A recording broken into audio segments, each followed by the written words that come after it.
Cette semaine, à Église en sortie, on parle du livre « Faire nôtre l'exhortation Amoris Laetitia » avec le théologien et auteur Gilles Routhier. On vous présente un reportage sur l'église Saint-Thomas d'Aquin à Saint-Lambert et on s'entretient de l'année de la famille décrétée par le pape François avec Isabelle Gagnon.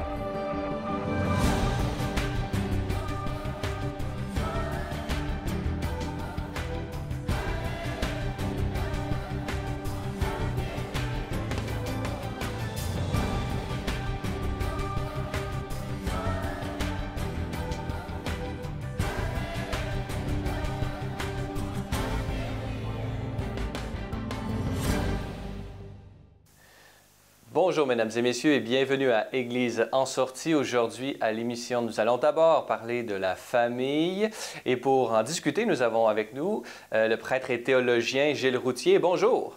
Bonjour. Gilles Routhier, vous êtes, je viens de dire, prêtre, théologien, spécialiste du Concile Vatican II. Vous êtes actuellement professeur à la faculté de théologie et de sciences religieuses de l'Université Laval et vous êtes auteur de nombreux ouvrages et articles.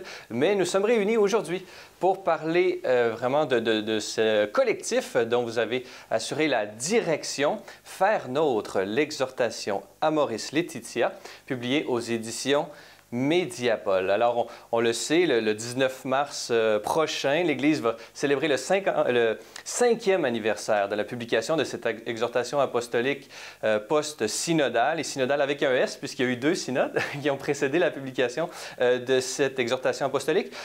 Parlez-nous d'abord, pouvez-vous nous contextualiser la publication et un peu le contexte de réception de cette exhortation apostolique du pape François?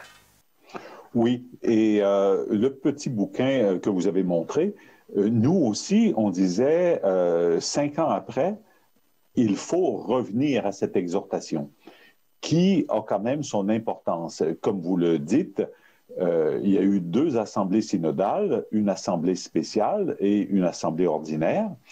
Et si on a consacré 2 assemblées synodales à cette question, ça doit être que c'est important. Et ça ne doit pas ensuite passer à la trappe comme s'il n'y avait rien eu.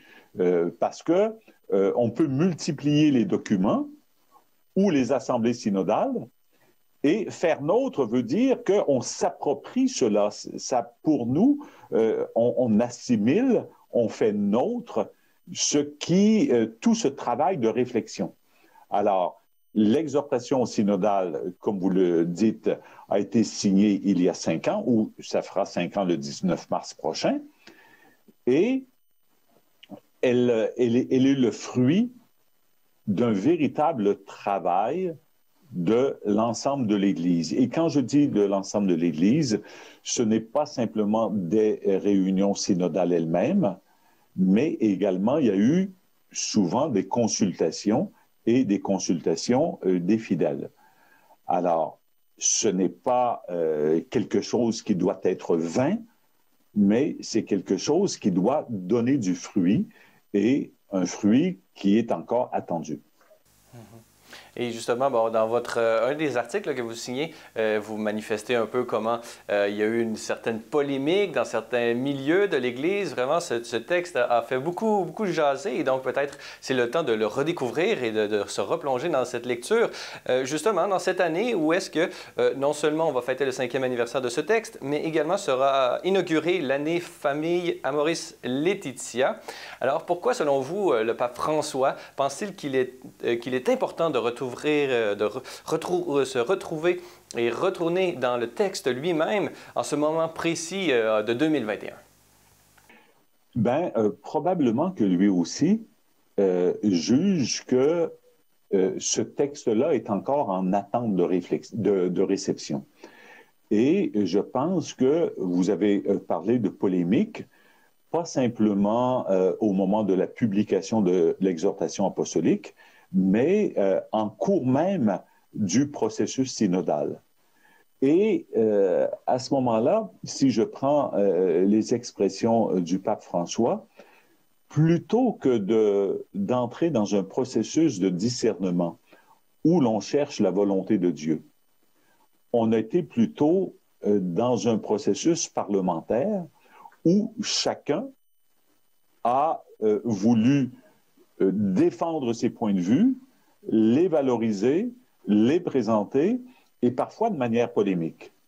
Alors, ce n'est pas ça qu'il faut faire, mais sur une question, et pourquoi revenir à la famille, et pourquoi il y a eu deux assemblées du synode là-dessus, c'est finalement, c'est pas une petite question, la famille.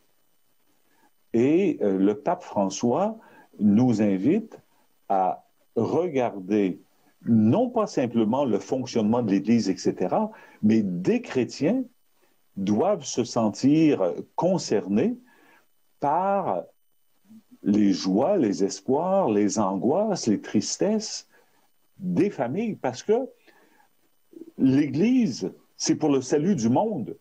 C'est pas simplement pour son propre fonctionnement à elle. Alors, nous tourner vers les familles, qui est une unité importante dans la société, ce n'est pas perdre son temps, et que l'Église se montre solidaire des familles et qui écoute ce que vivent les familles, ce n'est pas quelque chose de futile.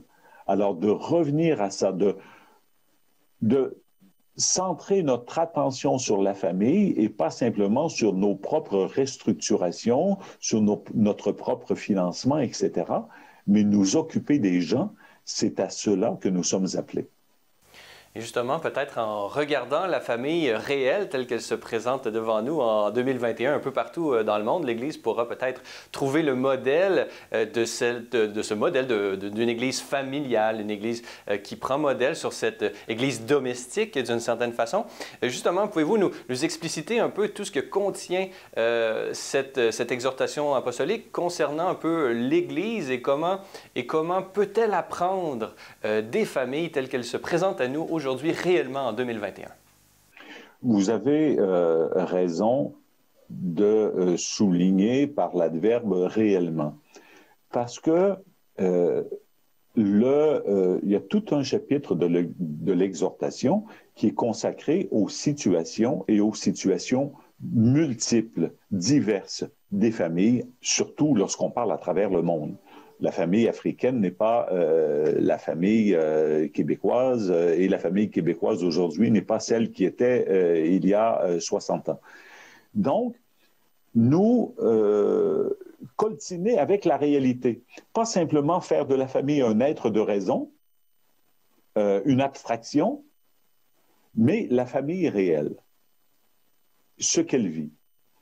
Et être en mesure, et si on marque des insistances de l'exhortation, en plus de dire on s'intéresse aux familles réelles, il y a des verbes. Et le verbe accompagner est un verbe fort. Qu'est-ce que fait l'Église? Elle accompagne des familles et de véritables familles dans les situations les plus diverses.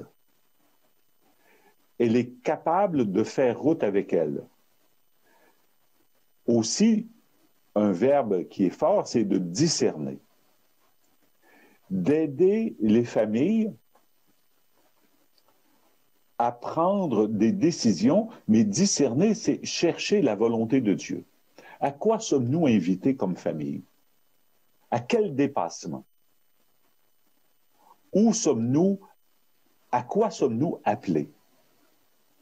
Et également, l'exhortation, il y a tout un chapitre, se présente comme une bonne nouvelle pour les familles. Comment annoncer la bonne nouvelle, l'heureuse nouvelle pour des familles? Quelque chose qui soit pour eux, pour elles, libérateur. Et des familles qui doivent passer au travers d'une dure épreuve en ces années 2020-2021 avec la pandémie, le contexte des confinements un peu partout dans le monde. On comprend que la vie familiale, vraiment, elle est de plus en plus, elle est une mission urgente pour l'Église. Dans cette année, famille à Maurice-Laetitia, quels sont vos espoirs? Qu'est-ce que vous espérez qui puisse découler de cette année décrétée par le pape François? En tout cas, l'invitation qui nous est faite, pour autant qu'on en connaisse un peu le programme, là, mais parmi les objectifs, c'est de revenir à Maurice-Laetitia. et se l'approprier, le faire nôtre.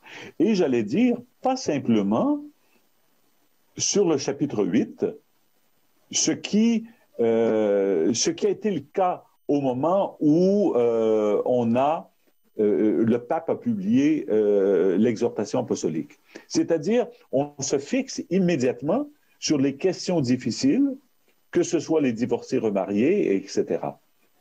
Mais ce n'est qu'un chapitre de l'exhortation, ce n'est pas le tout. Et pour ces familles-là également, on a la même obligation, c'est-à-dire d'accompagner, de discerner et d'annoncer la bonne nouvelle.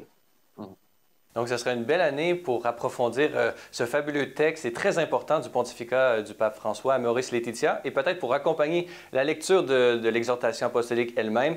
J'invite nos téléspectateurs à se procurer votre livre dont vous avez été le directeur, publié aux éditions Mediapol, Faire nôtre l'exhortation Amoris Laetitia. Gilles Routhier, je rappelle que vous êtes théologien, prêtre de l'archidiocèse de Québec, spécialiste du Concile Vatican II et professeur actuellement à la Faculté de théologie et de sciences religieuses de l'Université Laval. Alors, Gilles Routhier, merci beaucoup d'avoir été avec nous. Ça m'a fait plaisir. Bonne journée. De notre côté, on va aller voir un épisode de notre série à la découverte du patrimoine. On se rend aujourd'hui dans le diocèse de Saint-Jean-Longueuil à la découverte de l'église Saint-Thomas de Saint-Lambert.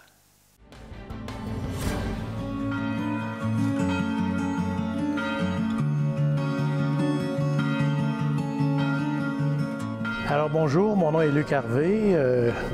Je suis le président de l'Assemblée des Marguilliers de la paroisse Saint-Thomas d'Aquin de Saint-Lambert. Alors je vous souhaite la plus cordiale des bienvenues dans notre église qui est une église moderne magnifique.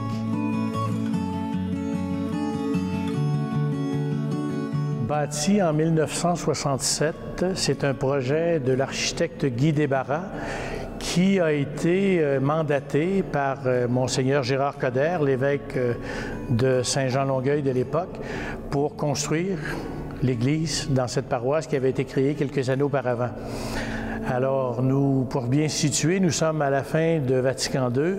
Alors, c'est toute cette mouvance des églises plus modernes, moins compliquées à construire. Les murs sont en béton, mais c'est un béton qui est artisané, permettez-moi l'expression, là, où on reprend et on aperçoit la ligne des planches qui ont servi à mouler les murs. Alors, ça donne un effet fantastique. Nous avons célébré le 50e anniversaire de l'Église, de la construction de l'Église en 2017. Alors, nous en avons profité en cette année 2017 pour consacrer l'Église.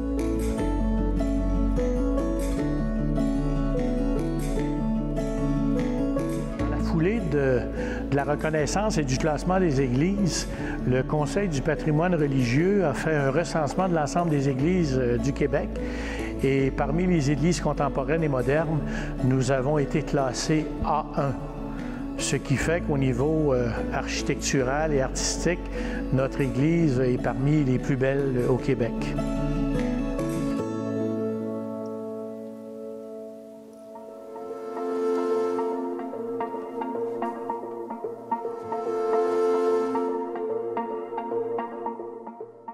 Au niveau de l'aménagement intérieur, les deux autels ont été dessiné et fabriqué par Charles Daudelin, qui est un grand sculpteur de réputation internationale. Alors, il a réalisé les deux autels en marbre blanc, ainsi que l'ensemble des accessoires de culte qui sont de cuivre doré. On les retrouve particulièrement sur l'autel avec un bénitier, un goupillon, un encensoir et un ostensoir.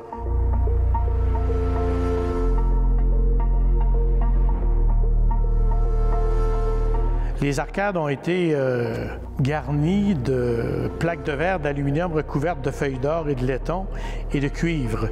Il s'agit d'une œuvre qui reprend pour l'essentiel une représentation de saint Thomas d'Aquin qui avait déjà été réalisée par Fra Angelico au Vatican. Alors c'est ce qui a servi d'inspiration. Au triptyque central, vous remarquez que saint Thomas d'Aquin apparaît. Et à la gauche, il y a un texte qui est un extrait de la Somme de saint Thomas d'Aquin qui parle du don.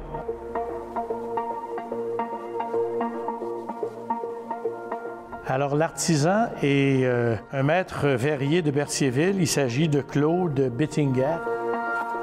En ce qui concerne la verrière, il s'agit d'une œuvre aux couleurs vives réalisée par Marcel Ferron, qui est bien connu.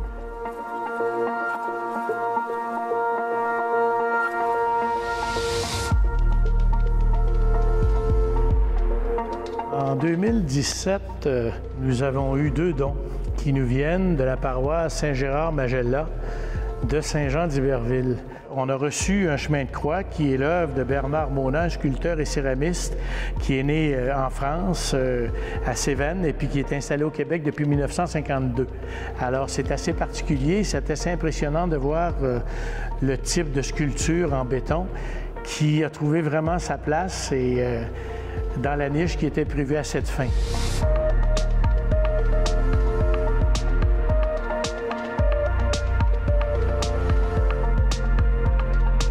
De même, nous avons hérité d'un magnifique vitrail. Le vitrail est une œuvre qui a été conçue par le peintre québécois Jean-Paul Mousseau et qui a été réalisée en 1963 en France par Gabriel Loire. Alors, c'est une œuvre qui s'intitule « La Vierge aux 7 colombes » qui correspond aux 7 dons de l'Esprit.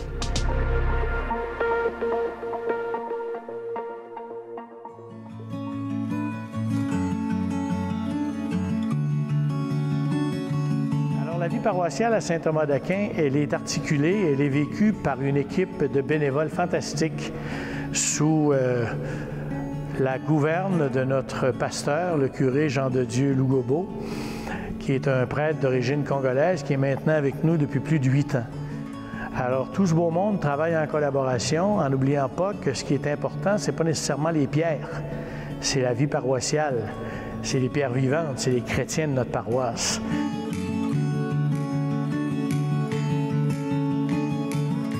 Vous savez, le patrimoine religieux, ça s'inscrit dans nos racines, ça s'inscrit dans nos veines au Québec.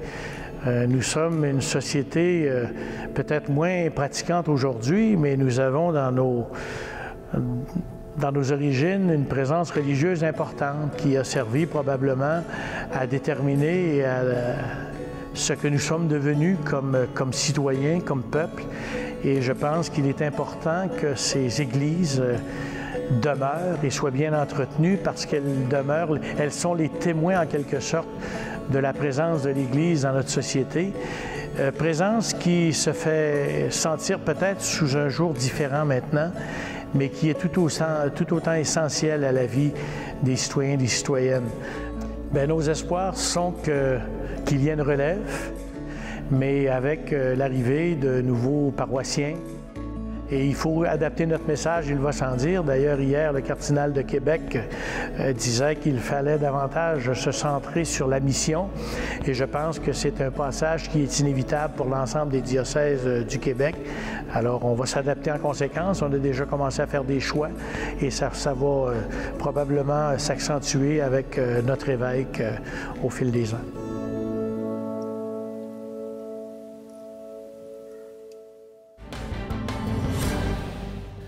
Dans cette troisième partie d'émission, nous allons poursuivre sur ce thème de la famille en lien avec l'année Amoris Laetitia. Et pour en discuter, nous avons avec nous Isabelle Gagnon. Bonjour. Bonjour Francis. Isabelle Gagnon, je vais prendre la liberté de te tutoyer puisque tu es, outre diplômée en études littéraires, actuellement en études classiques. Tu es une journaliste associée ici même à Télévision C'est les Lumières depuis peu. C'est vraiment tout récent, alors c'est vraiment une joie de enfin pouvoir te voir à la télévision. Peux-tu d'abord peut-être pour nous présenter un peu ton parcours à la fois académique et ton parcours de foi afin que nos téléspectateurs te connaissent mieux. Qui est Isabelle Gagnon? Il faut dire que je crois pas que je suis une invitée avec le parcours le plus impressionnant parmi tes invités, Francis, c'est certain, mais dans mon petit cheminement à moi, j'ai vécu ma conversion à 19 ans avec mon mari actuel. Donc, on a comme un peu vécu un cheminement côte à côte par différentes lectures, des réflexions philosophiques, beaucoup d'amitiés qui ont été significatives dans ce parcours-là. Fait que donc, après une longue recherche spirituelle, c'est ça, on a vécu une conversion dans la foi il y a quelques années. Maintenant, on est confirmés, mariés et tout ça. On a tous les sacrements qu'on pouvait faire pour l'instant. Puis après, moi, j'ai étudié en études littéraires pour mon bac, mais ensuite, j'ai choisi de continuer en études anciennes. Mais en fait, je fais essentiellement la même chose. J'étudie la littérature, donc j'étudie juste la littérature d'une autre époque maintenant. Ce qui est très intéressant parce que le latin est une langue maintenant que je connais assez bien, mais c'est assez pertinent aussi dans un parcours de foi parce qu'il y a beaucoup de culture latine qui est impliquée dans l'Église. Et le latin, on le sait, c'est encore la langue officielle de l'Église. Presque tous les textes qui émanent du pape et du Vatican et du Saint-Siège sont écrits en langue originale latine. Alors vraiment, c'est des belles compétences qui se joignent à notre équipe, ici même à Ciel et Lumière.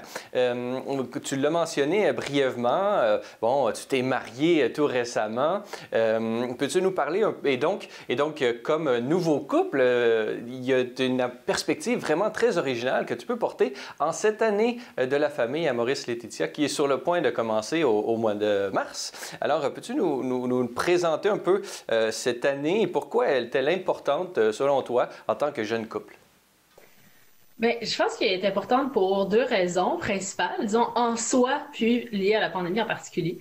C'est certain que c'est ça, moi j'ai connu l'expérience du mariage, un peu préparation au mariage pré-pandémie et finalement mariage durant la pandémie. Donc, on a pu se marier dans une un court espace où c'était possible d'avoir des rassemblements en septembre. Puis, je dirais que d'un premier point de vue en général, cette année est super importante parce que il y a pas énormément, on parle pas beaucoup de la famille nécessairement, peut-être dans les paroisses et des choses comme ça, parce que les prêtres, ils ont beaucoup de préoccupations spirituelles et des belles réflexions à apporter. Mais je pense que le dialogue avec les familles et les enseignements sur la famille et la préparation au mariage, c'est vraiment crucial parce que c'est une vocation que beaucoup de gens vont avoir finalement, la vocation de la famille, la vocation du mariage au sein de l'Église. Puis c'est des voix qu'on entend peut-être un peu moins souvent parce que c'est des gens qui finalement sont occupés par leur famille, mais c'est très important de les rejoindre, de leur offrir des outils pastoraux parce que c'est ce qu'ils ont l'intention de faire cette année. Et en plus, c'est le 5e anniversaire d'Amaurice-Laetitia, un texte vraiment porteur sur la famille, sur le divorce, sur toutes sortes de questions difficiles qu'il faut aborder en préparation au mariage, je pense, et que comme on m'a dit pendant mes fiançailles, parfois des fiançailles difficiles ou plutôt où est-ce qu'il y a beaucoup de discussions profondes, ça donne un bon mariage. Mais je pense que c'est vrai. Donc, plus on a d'outils, plus on a de ressources de la part de l'Église pour à la fois se faire entendre en tant que famille dans l'Église, mais aussi d'apprendre quelles peuvent être les conséquences et quels peuvent être les défis de la vie familiale et de la vie mariée. C'est super. Puis en cette période où il y a beaucoup de gens qui ont des moments difficiles en famille puis en couple, c'est particulièrement important. Et en lien avec cette nouvelle année à Maurice-Laetitia, Isabelle Gagnon, tu as publié un blog sur le blog de Ciel et Lumière Média, à l'adresse qui apparaît en ce moment même au bas de l'écran. Alors, j'invite nos téléspectateurs à aller le lire. Tu t'exprimes justement et tu offres des réflexions sur cette année et plus spécifiquement sur la Sainte Famille, qui est vraiment un modèle de famille vraiment pour le monde entier. Et tu vas un peu plus loin puisque tu montres comment la Sainte Famille est même un exemple de comment bien vivre en société. Alors, peux-tu nous montrer en quoi la Sainte Famille est-elle un exemple de société selon toi? Tout d'abord, en fait, je pense que j'avais pris cette réflexion-là de Fabrice Adjadj, qui est un philosophe français catholique. Puis lui, il dit que la société n'est pas fondée sur l'individu, mais sur la famille. Donc, c'est un peu de là que ça vient. Puis c'est vrai que quand on y pense, on a beaucoup d'apprentissages dans la famille qui sont utiles pour la société. Par exemple, il y a l'autorité parentale, mais il y a aussi la communication, puis les décisions communes. Il y a toute l'impression d'avoir sa place et de prendre sa place, mais en même temps de reconnaître la place des autres dans un groupe. Donc, je pense que juste d'un point de vue naturel, c'est super important, la famille comme fondement de la société. Mais aussi par rapport à la Sainte Famille, c'est que la Sainte Famille, c'est l'incarnation vraiment de l'accueil du salut, l'accueil du Messie. Puis ça, c'est vrai pour toute l'humanité. Donc, que le Seigneur ait choisi de naître dans une famille, d'être un petit enfant, tout délicat, tout fragile, de se prêter à cette expérience que nous connaissons tous, au lieu de juste arriver comme un cheveu sur la soupe, si on peut dire, puis juste décider d'exister comme ça, ce qu'il aurait bien pu faire, hein, on s'imagine bien. Donc, ça reflète, en fait, cette importance-là de la famille pour le cheminement de sainteté, ce parcours séminal, si on peut dire, ou initiatique par rapport à l'entrée en société et l'entrée en humanité qui s'achève dans le salut. Hein. Idéalement, c'est ça que le Seigneur veut pour nous, en tout cas. Et comme on l'a mentionné durant cette entrevue, l'encyclique, l'exhortation apostolique Amoris Laetitia, vraiment est un outil vraiment central pour nous accompagner durant cette année 2021. Isabelle Gagnon, peux-tu nous dire peut-être dans ta vie ou si tu aurais des conseils pour ceux qui nous écoutent, comment bien vivre cette année Amoris Laetitia? C'est une grosse question. Je suis pas sûre que je suis la plus habilitée pour y répondre, mais je vais m'essayer quand même. Je pense que certainement la prière. Moi, j'ai beaucoup aimé. J'ai un petit livre là, qui s'appelle le Magnificat. Bon, en général, juste avoir les lectures du jour sous une forme ou une autre, avoir des méditations sur l'Évangile, ça aide beaucoup. Parce que l'Écriture a été là depuis 2000 ans et là depuis 2000 ans, l'Église a été là depuis les 2000 dernières années. Puis il y a eu des défis dans les 2000 dernières années. Puis l'Écriture, c'est vraiment une source d'espérance, une source de foi. Puis ça, c'est sûr que c'est essentiel. Après ça, honnêtement, juste prendre des marches. Prendre des marches, dire aux gens qu'on aime, qu'on les aime, même si c'est virtuel. Moi, je trouve que ça fait beaucoup de bien de se concentrer sur cet amour-là. Parce que moi, personnellement, j'ai découvert que je m'ennuyais beaucoup plus des gens que je pensais. Puis j'ai vraiment eu envie de les voir davantage, ce qui est dommage. Mais c'est ça, de leur dire qu'on les aime, de passer des moments virtuels avec eux, de créer des liens quand même, de chercher de toutes les façons possibles de créer des liens riches, puis plein d'amour. Vraiment, ça c'est important. On fait ce qu'on peut. Et évidemment, Isabelle Gagnon, tu seras parmi notre programmation cette année à Église en sortie. Peut-être dans plusieurs épisodes, nous aurons l'occasion de nous revoir pour discuter des différents thèmes qui ont trait à l'Église et à l'actualité de nos sociétés, de l'Église ici même au Québec et au Canada francophone. Isabelle Gagnon, je rappelle que tu es diplômée en études littéraires, actuellement en études classiques et journaliste associé ici même à C'est les Lumières Médias. Alors, nous étions réunis pour parler de cette année Amoris Laetitia qui commencera au mois de mars prochain. Alors, merci beaucoup d'avoir été avec nous. Merci beaucoup, Francis. Voilà, c'est tout pour aujourd'hui. N'hésitez pas, si vous avez des questions ou commentaires, vous pouvez m'écrire à l'adresse qui apparaît au bas de l'écran. Revenez-nous la semaine prochaine pour un autre épisode d'Église en sortie.